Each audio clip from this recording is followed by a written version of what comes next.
Episode 22 قصہ number 85 اپنی امانت لے لو۔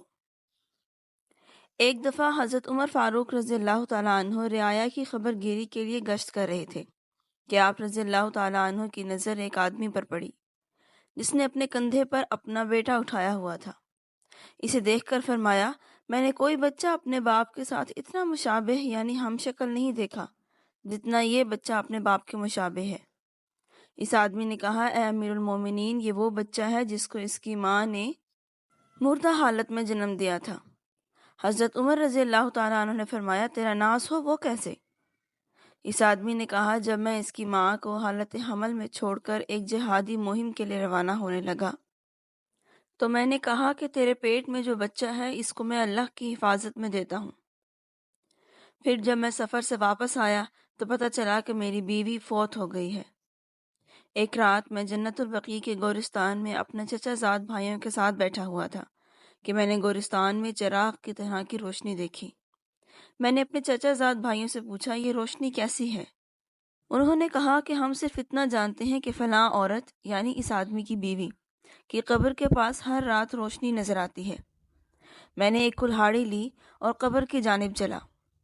وہاں پہنچا تو دیکھا کہ قبر کھلی ہوئی ہے اور اس کے اندر دیکھا تو پتہ چلا کہ ایک بچہ اپنی ماں کی گود میں بیٹھا ہے۔ میں ذرا قریب ہوا تو غیب سے آواز آئی، اے وہ شخص جس نے اپنے رب کے پاس امانت رکھوائی تھی، اپنی امانت لے لو۔ یاد رکھو، اگر اس کی ماں کو بھی ہمارے پاس امانت کے طور پر رکھواتا تو اس کو بھی پا لیتا۔ پھر میں نے اس بچے کو پکڑا تو قبر بند ہو گئی۔ قصہ نمبر 86 ہائے عمر۔ حضرت عمر رضی اللہ تعالیٰ عنہ مسجد کے فرش پر لیٹے تھے۔ سر کے نیچے اپنی چادر رکھی ہوئی تھی کہ یکایک کوئی شخص چیخ چیخ کر کہنے لگا، ہائے عمر، ہائے عمر۔ حضرت عمر رضی اللہ تعالیٰ عنہ گھبرا کر اٹھے اور جلدی سے دیکھا کہ کون آ رہا ہے۔ آپ رضی اللہ تعالیٰ عنہ نے دیکھا کہ ایک دیہاتی آدمی اونٹ کی لگام پکڑے کھڑا ہے اور اس کے ارد گرد لوگ بھی کھڑے ہیں۔ لوگوں نے اس کو بتایا کہ یہ امیر المومنین ہے۔ حضرت عمر رضی اللہ تعالیٰ عنہ نے دریافت کیا کہ یہ شخص کون ہے، کوئی مظلوم لگتا ہے۔ اس آدمی نے چند اشعار کہے جس میں اس کی خشک سالی کا شکوہ تھا۔ حضرت عمر رضی اللہ تعالیٰ عنہ نے اس کے سر پر اپنا ہاتھ رکھا، پھر پکار کر کہا، ہائے عمر، ہائے عمر۔ تم لوگ جانتے ہو کہ یہ کیا کہتا ہے؟ یہ اصل میں قحط سالی کا ذکر کر رہا ہے۔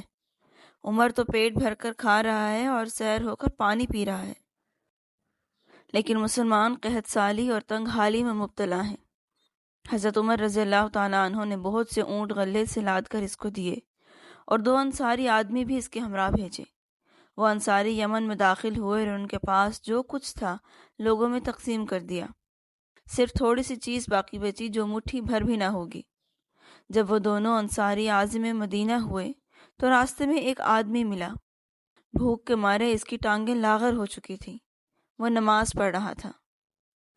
اس نے ان کو دیکھا تو نماز توڑی اور جلدی سے ان کے پاس گیا اور کہنے لگا، تمہارے پاس کچھ ہے؟ ان انصاریوں نے جو کچھ بچا ہوا تھا اس کو دے دیا اور اس کو کہا، حضرت عمر رضی اللہ تعالیٰ عنہ عنقریب غلہ بھیج دیں گے۔ اس نے تنگ آ کر کہا، خدا کی قسم، اگر ہم نے عمر پر بھروسہ کیا تو ہلاک ہو جائیں گے۔ پھر اس نے سب کچھ ایک طرف پھینکا اور دوبارہ نماز میں مشغول ہو گیا۔ پھر اس نے دست سوال دراز کیا اور خوب تضرع و عاجزی کے ساتھ دعا کرنے لگا۔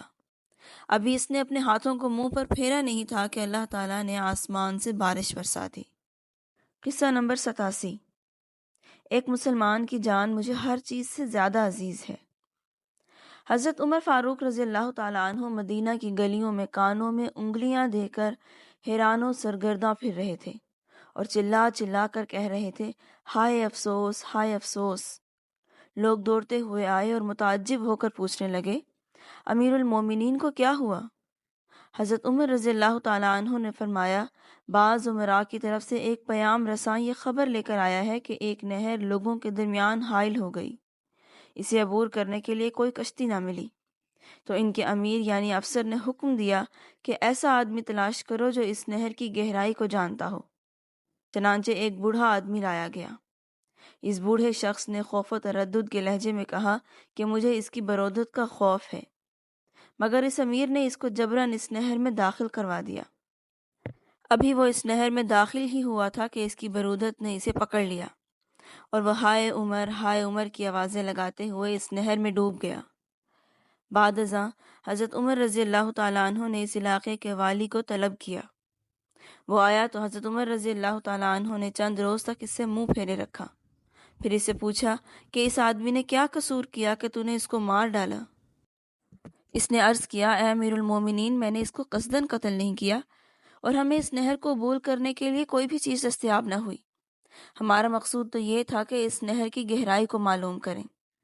پھر وہ حضرت عمر رضی اللہ تعالیٰ عنہ کو اپنے کارنامے بتانے لگا کہ ہم نے فلاں علاقہ بھی فتح کر لیا اور فلاں علاقہ بھی فتح کر لیا ہے اور اتنا مال ہاتھ لگا ہے۔ حضرت عمر رضی اللہ تعالیٰ عنہ نے تیز لہجے میں فرمایا کہ میری نظر میں ایک مسلمان آدمی کی جان ان تمام چیزوں سے زیادہ عزیز ہے جو تو لے کر آیا ہے۔ اگر سنت نہ ہوتی تو میں تیری گردن اڑاتا۔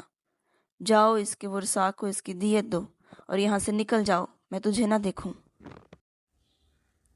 اس کتاب کو اتنے انہماک سے سننے کا بہت شکریہ۔ آج تک کے لیے اتنا ہی۔ اس سے آگے کے واقعات ہم انشاءاللہ اگلی ایپیسوڈ میں پڑھیں گے۔ تب تک آپ سب اپنا بہت خیال رکھیے گا۔ اللہ حافظ۔